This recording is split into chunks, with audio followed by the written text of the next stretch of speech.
Hey guys, Rich from Dyno. Another consumer video. I think the most misunderstood thing is clutching. Just got another private message from a guy up in Canada. His buddy's running 20 kilometers faster than him on his new 850 Skidoo, and he's wondering about gearing. Well, guess what? He's turning 8,200 instead of 79, so he's got about 140 horse instead of 164 or 65. So guys, the track dyno, your clutching, anything is just like if you saw my thing on actual good dyno, on an actual engine dyno, you need to come up instantly, get at your peak, and hold it at your peak for however long you're going to run. Not like Dyno Tech where you're surging and you're at peak for 1 second. So back to the track dyno deal. Years ago, I got caught up in all the hype. I paid $12,000 or $13,000, bought the Dynojet track dyno. Got it home all excited, kind of a green dirt racer.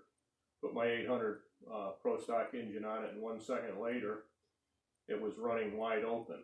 So I called Dynojet back. They said, oh, you need 2 more flywheels. Shipped it back to Montana, $4,000 later. I had 4 flywheels instead of 2. Now I fire up the engine. I don't know, it's 215 horse. 2 seconds later, I'm wide open. My plugs are dripping. The thing is worthless. So then I buy an airplane propeller. I do some math. I get a 75 horse propeller, hook it up. I then could run my 275, 80 horse, 1000 Pro Stock asphalt engine, 8 seconds. Now, what's the catch to all this? Several things. One thing, I get rid of the software. It drove me nuts, took forever. I bought a $10 bicycle speedometer, hooked it, and just looked at mile per hour because that's all that mattered. So let's get into the basics of clutching and why a track dyno does not work. Other than somebody's really modified it and then it only works in one area. I do have another friend, very sharp racer, saw what I did, decided to modify his track dyno. He doesn't want me to tell you how he did it, but he's got basically controls it progressively. Paul Austin, another guy, one of the first guys with the track dyno, he put on an extra brake so he can control the brake. That works, but again, not as consistent as something like my airplane propeller that you have nothing to do. It progressively gets stronger. So let's get back to the basics.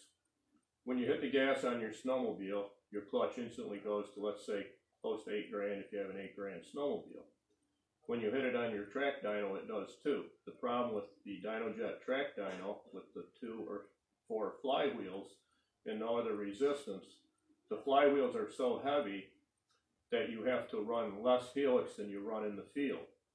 So even on my setup, where I now run 3 flywheels with the airplane propeller, and let's say I run a 50-40 at the strip, which works great, I have to run a straight 40 to get the engine to accelerate up through. So you won't see an experienced racer using a track dyno to get ready to go to the field. You may see a dirt guy who knows his setup get on the track dyno, but unless he's got one like Paul's or mine or something that's close, then he can tell his top end jetting and his top end RPMs. He can gain nothing else from the track dyno.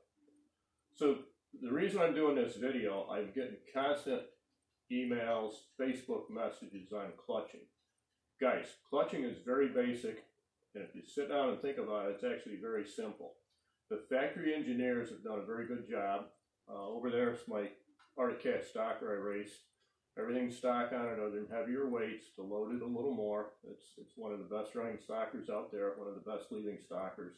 Stock helix, stock ramps, stock ramp profile, just with adjustable weights so I can adjust for the air.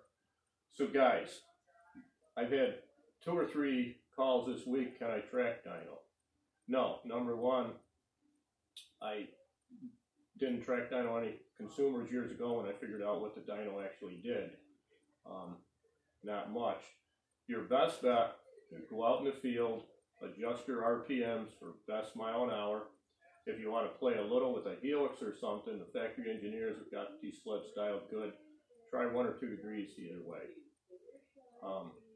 Hope this helps, but guys, it all boils down to basics. Having the jetting or the fuel injection set properly and having your clutch set for the proper RPMs. There's no magic to it. Thanks. And check the video over a couple times before you question me. I've got a lot of years of experience.